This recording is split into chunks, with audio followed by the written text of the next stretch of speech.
Close your eyes and imagine this. You're alone in the dark. No help in sight. You see an illumination of light in the distance. And what you thought of was 10 times more entertaining than whatever this piece of shit is. Alone in the Dark Illumination is the 6th game in the Alone in the Dark series, which had 3 really cool survival horror games from 1992 to 1994, which actually considered to start that survival horror genre even before Resident Evil. In 2001, Alone in the Dark: The New Nightmare was released, and it's considered to be a more updated version of the past 3 games, and was a decently well-received single-player survival horror game. All of these 4 games were published by the same company, Infogrames. In 2008, the game got a little revival, and had tons of publishers behind it, just like THQ Nordic and Atari. This game had decent reception, but still good enough to be considered an okay game, and people enjoyed it well enough. 7 years later, Atari and THQ Nordic still had terrible plans for this franchise. During this time, every FPS game was being popularized due to their multiplayer modes. And here comes Alone in the Dark Illumination. Story? Forget that. Interesting characters? That's too cliche. How about a multiplayer game styled like Left 4 Dead, but the only form of gameplay is a lost and found styled missions repeated 5 times in a row? Just a little taste of what is to come. Here are the ratings for the game. 19 out of 100 by critics, 1.3 out of 10 by users, and a 21% on Steam. You seriously can't make that shit up. I brought this upon myself to play the game while live on Twitch, which is what you'll see as the background footage. You might as well follow me on Twitch below, as well as follow me on Twitter and join my Discord server as well. Let's go into the darkness alone so we can cry without anybody seeing us.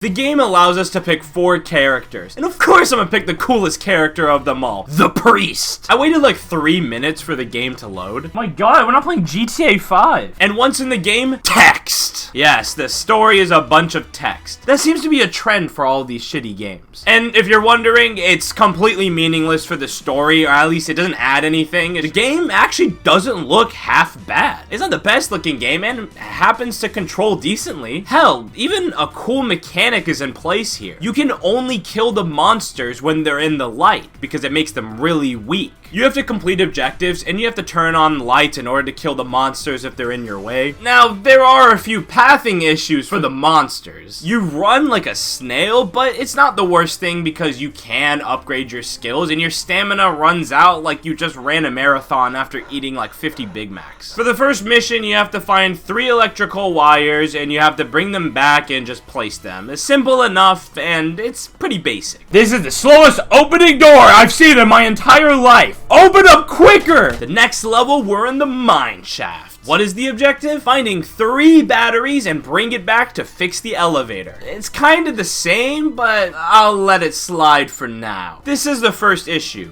Okay, now you're getting me. You can't carry multiple batteries at once. One by one, I have to pick up the battery, bring it back to the elevator, place it, go back, bring it, and just repeat until all the batteries are done. It's not really needed, it just adds more playtime when it's just kind of being repetitive. It was annoying as hell, but I did the objective and we're down to the next level. Please tell me this is done. What? Don't be stinking on me! And what do I have to do? Get 3 batteries one by one and bring it to fix the elevator. That is quite literally the same as what I just did before. I followed their commands and down we go. So it was a quick little detour here from this journey. During my first playthrough, I went down the elevator. There is a button, the same button I pressed to get down, and it let me press it again to go back down. I was like, okay, I might as well press it. I press it and the elevator doors go up, and all of a sudden, it tries to move down, but it wouldn't move. Then when it stopped trying to move, the doors wouldn't open. It let me press the button again. I press it. Doors didn't do anything. Stood there. Nothing happened. And I couldn't press the button again. And the doors would not open. I got soft locked by pressing the button that got me down here in the first place. I was in total disbelief. I truly believe these developers did not play their game at all. What is this? Why am I stalling? Like, forget beta tests, but they didn't even play their own game. I restarted the game, and instead of the priest, I picked the hunter just to try a little variety. And this character is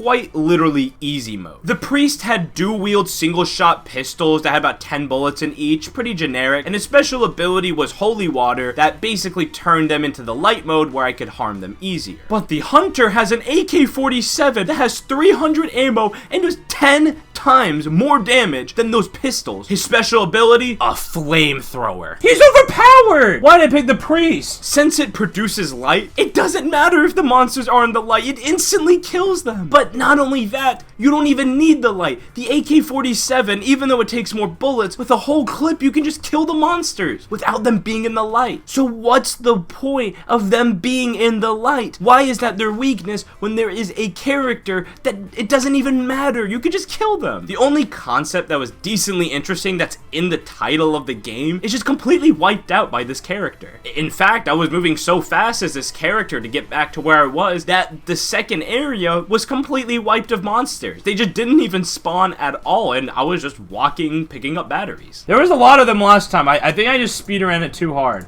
Okay, I got back to the area where I was soft locked, and guess what my objective was? Did you say picking up batteries one by one and bringing them back to fix the elevator? If you said that, you're wrong. You really think that this game is that boring? Well, instead you pick up 3 sticks of dynamite to bring it back behind the elevator one by one. Yeah, little sticks of dynamite, you can only carry one at a time. The next area is a bigger mine shaft, and you just have to find this pump room, which is a bit different before you're actually exploring. Maybe the game gets a bit different. Nah, I'm just gonna cut you short, it doesn't. Guess what? We gotta find 4 more batteries. Oh, and after that, 4 more batteries. I'm not joking. You pick up 4 more batteries one by one. I can't literally make this up. Finally, after bringing 3 sticks of dynamite and 10 or more batteries, the boss battle is finally here. I'm even impressed that there is a boss battle in this game. Maybe it's a giant monster with magic abilities. Maybe it's a mini boss of Satan. Maybe it's darkness itself. Maybe it's a giant battery that you have to bring it back to fix a giant elevator. Nah, what do we get? A giant obelisk. A big pretty rock. A rock. Okay. Maybe it has cool attacks. Yeah. Nah, it just floated there, and I shot it with my AK, and it just fell apart. And then it just vanished. It disappeared. That was it.